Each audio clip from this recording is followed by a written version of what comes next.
All right, so something very disturbing is going on, and well, I'll play this little clip. This has been going on in a number of different forms, but huge. For those of you not living in the United States of Americas, you will not know about this, but it's happening everywhere apparently, and I have some questions that we can delve into. And now the latest on the major recall of a staple in American kitchens, peanut butter.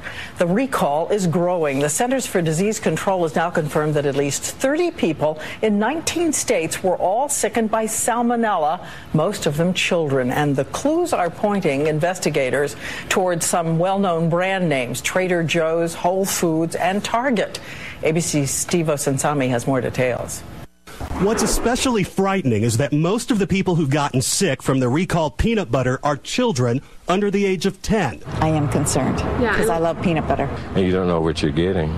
It's very scary. This all began with one brand of sea salt peanut butter at Trader Joe's, but the recall has now cleared out peanut butter aisles at Kroger, Whole Foods, and Target. Investigators have traced the trouble to Sunland Incorporated, a peanut butter manufacturer in New Mexico that sells products in grocery stores across the country. So I'm listening to this, and I'm like, okay, this is deja vu all over again. We went through this exact scenario with salmonella, with peanut butter, at a peanut butter factory, and you will recall, John, that was a setup for the Food Safety Act of 2011. We discussed it ad nauseum on the show. They had... terrorists are going to get us. We're all going to die. They're going to put something in our food. And so we had this act. It's the Food Safety Modernization Act, known as the FSMA. Right. It was signed into law by President Obama on January 4th, 2011, and it was supposed to keep us safe. So all of a sudden now we have this exact same problem after this act was signed. We have, in addition to that, don't eat the smoked salmon because the Dutch factory, the hundreds of people have fallen ill due to E. coli in the Netherlands, and some of that is here. We have the Canadian beef that has E. coli, that don't eat your beef, throw it all out. So I'm like, hold on a second. We had a deal here, the Food Safety Modernization Act. So I go to the webpage, and this is very surprising to me. The Food Safety this is literally from the FDA. The Food Safety Modernization Act, the most sweeping reform of our food safety laws in more than 70 years, was signed into law by President Obama. Blah, blah, blah, blah. Now, and this was in 2011. January. And what was supposed to happen... Okay, yes. So a year and a half ago. Now, let me get this straight. Well, hold on. No. So bear with me. I want you to listen. All right. So I remember reading the Food Safety Modernization Act, and they always have all these stipulations, things that are supposed to happen. And part of the main things that was supposed to happen is that all food facilities had to get a registration, and there's all kinds of new regulations they have to adhere to, and that had to happen as per October 1st, 2012. It's usually 18 months, so that would make sense, right? So I'm like, wow, how come this be happening? I go to the FSMA website for the FDA, and it says here they've got a big sticker on their website. Note, biennial registration renewal for food facilities will not be available on October 1, 2012. We therefore will not be accepting food facility registration renewals at this time. Please check FDA's website, and then they give the website of the page that I'm actually on. There's no additional information. There's no reporting on this. They are not registering food facilities, and we have all of a sudden all of this E. coli all over the place. Something is going on here, and we're not being told the truth, and the media is definitely not looking into it. In addition, in the Federal Register, we have the Notice of Establishment of the Biosurveillance Advisory Committee. John, something's coming down. I can't put my finger on it yet, but there's a reason why the FDA has not adhered to the actual law that was signed, and these companies are not getting registrations. There's this biosurveillance advisory committee all of a sudden, and people are getting sick. This sounds like a big setup to me.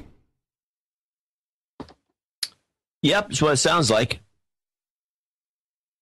That's it? As far as we go? Well, I want you to check out the FDA.gov. or just Google the FSMA, and I want you to see this note that they've just just stuck on their website. Okay. I want you to see how weird it is, because they're not giving an explanation. They're just saying, sorry. And while you're doing that, I'm going to play this little... I'm looking at it now. Do you see how weird it is? Yeah. Red border. Yeah, don't you see that? Isn't that weird?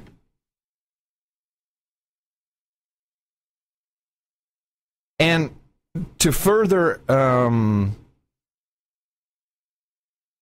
accentuate this, the food safety or the bioterror or whatever's happening, this report from ABC has a 6-second soundbite of some douchebag, Dr. Robert Tokes of the CDC, and they just throw it in there, and I want you to listen to it because it is total mind programming. All the illnesses that have been investigated are related to the peanut butter products from the one plant. Come on. That's mind control. Well, that's a peculiar clip. Isn't that weird? Listen to it again. All the illnesses that have been investigated are related to the peanut butter products from the one plant. I find that something's weird with how he's saying that. Now you might be onto something here. Well, it'll resolve itself rather quickly. Well, what's not resolved is what happened to these companies having to register. You're going to see something pop up. I just haven't been able to find it. There's no reporting on it. You'd think that if the FDA is not able to register food facilities, that would be, of interest to some journalistic institutions. Yeah, they made such a big deal about it when we had the first peanut butter poisoning. Yeah. Okay. So there you go. We have exactly the same scenario. That goes in the Red Book as something to follow up on. Yes, please. I'll have to start looking at this and see what the hell the deal is. I mean, I looked for hours. I could not. Contradicting some UN thing. It makes no sense. I was trying to find it. There's nothing. This is the problem when you get this, like an election and these stupid, idiotic debates. It's like nothing. It's like the world stops. There's nothing else happening. Oh, I'm sorry. You got E. coli and you died. I'm sorry. Oh, well, whatever. Like Haiti. The latest vaccine push in Haiti, elephantitis. No, you're kidding. No, I'm not kidding. Elephantitis. Yes. What else are they going to experiment with on these people? I mean, you got to. There's a link in the show notes. You got to see these people. It's so sad. And now they're lining them up, giving them vaccines for elephantitis. These people are just human pincushions for the United Nations. It's like, first we give you an earthquake. That is so terrible. Yeah, and then we give you cholera, and then and we build a hotel, which you're not going to be in. That's where all the douchebag elites hang out, i.e. the Clintons. Oh, and by the way, have some elephantitis. Elephantitis. It's horrible. I'm not kidding. This is really, really bad.